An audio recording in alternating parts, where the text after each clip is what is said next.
I'm joined now by Tony Deane, the Senior Manager of Business Development over at AppLovin. How are you doing today? I'm very good. Thanks for having me. Good to be here. So folks don't know what AppLovin do. What is it you guys are all about? So we're a mobile marketing platform that helps game developers grow their games and then also maximize the yield on for every ad impression that is shown inside of their games. So we help them grow their revenue and then also scale further. We also have our own collection of apps as well. We are one of the largest app developers in the stores right now. For folks who maybe aren't quite as familiar with the space as other people, you get a lot of jargon in this particular area. People are talking about scaling and ROI and reducing CPP and all that stuff. What does all that mean? What is it you guys bring when someone approaches you and says, hey, we need your help? Sure. So, multiple different things, right? I think what people care the most about really is understanding that for every install they're getting or every dollar they're spending, that they're doing that efficiently and that they're going to be able to do it profitably. So with AppLovin, you don't like just pay to serve an impression to someone or even for just installs.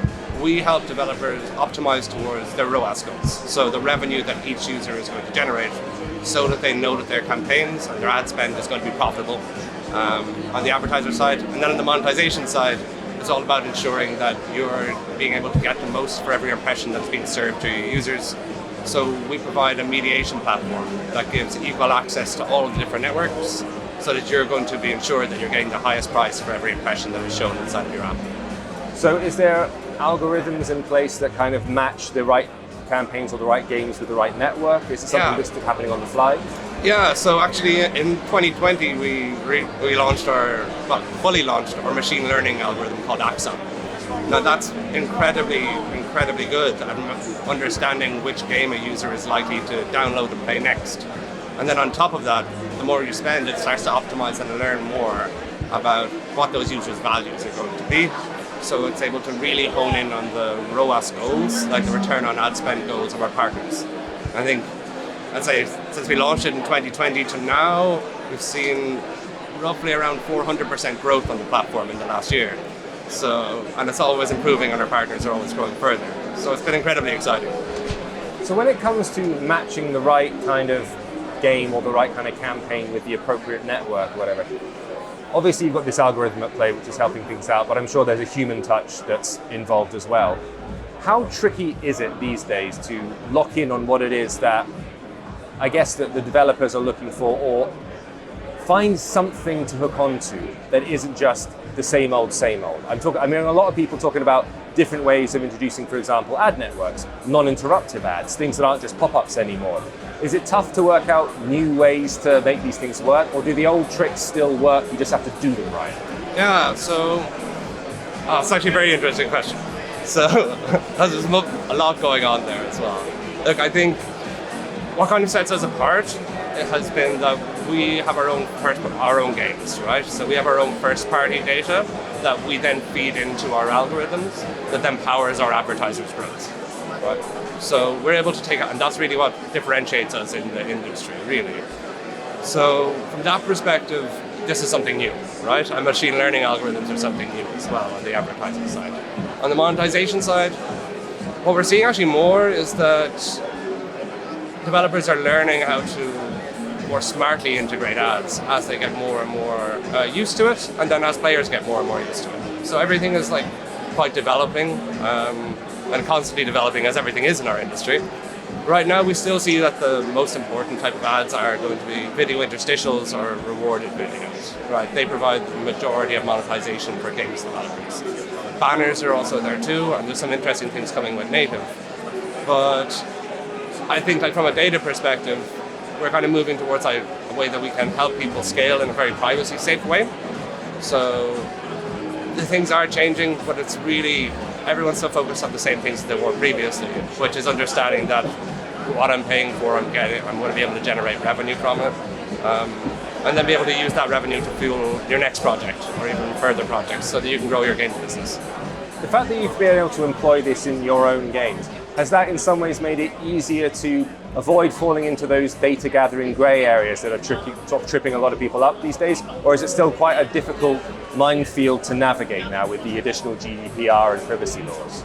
Yeah, so from our perspective, since it's first party data, it's very privacy conscious, and that has helped us quite a lot. I think the privacy landscape is constantly changing. The one thing I'll say about our industry is that whenever there's been a challenge or any sort of obstacle, we've been very fast and very determined about figuring out a way to continue to grow within that, and also like push our industry forward so that we're doing things in a better way. So it's pretty exciting at the same time, even if in the short term it causes some frustration for developers. The amount of innovation that's going on is pretty incredible. How did the business change for you over the pandemic? Did your clients start asking for different things? Did you notice different patterns emerging and stuff you might carry forward into the future? Obviously the last couple of years has been incredibly challenging and a real shift for everyone in many ways, not just inside the mobile games industry. What we've seen, I suppose, from a market perspective is that more and more people who hadn't played mobile games before have been introduced to them. So the demographics are growing and broadening out. On top of that, we see that players who have maybe just started playing or have been introduced to hyper-casual games are really moving and experimenting and expanding into more genres. So what our clients are looking for, I suppose, is how they can really take advantage of the kind of growing demographics that are there inside of mobile gaming space now, and how they can really grow their audience inside of that, or ensure that they're capturing as much of the value as they can for those users. I've seen a bunch of data suggesting that a lot of the people who've moved towards mobile over the past 2 years, the numbers have shot up, and they've kind of stayed up. They haven't dropped off immediately afterwards. Are you seeing similar? Yeah. So, honestly, definitely. I think one of the things about mobile is that after you've understood it, and after you as a player, and I'd say kind of get into it, you're going to understand that there's a place this fits into how you play games, right? Even now that things are starting to open up, mobile games that typically have been played on commutes or on 5 minute times when you're waiting in line are still there, and they're still it's just what people were playing at home now. They're now have been able to integrate it into their life. So we're seeing more and more growth in the industry, which is pretty incredible for something that's been on such an upward trajectory for the last 10, 15 years. And speaking of growth, is that what you guys are looking towards in 2022, or do you have a few projects or kind of new initiatives that you're working on? Yeah. So we have a couple of projects. We just in January, we completed the acquisition of Mopub, the mediation platform owned by Twitter. So right now we're all heads down integrating the feature sets to really set our mediation platform max even further ahead of any other platform. So it's going to be an incredible integrated solution that brings lots of things that we actually hadn't had before, like native demand, direct sold campaigns, and what Mopub had was the most powerful exchange in the whole platform, and we have now almost completely integrated that into the platform. So yeah, it's exciting. We're excited for effectively the growth that it's going to help people have on the monetization side, because we know that the combined platforms are going to enable partners to maximize their ARPDAU even further, which they'll then use to fuel their growth.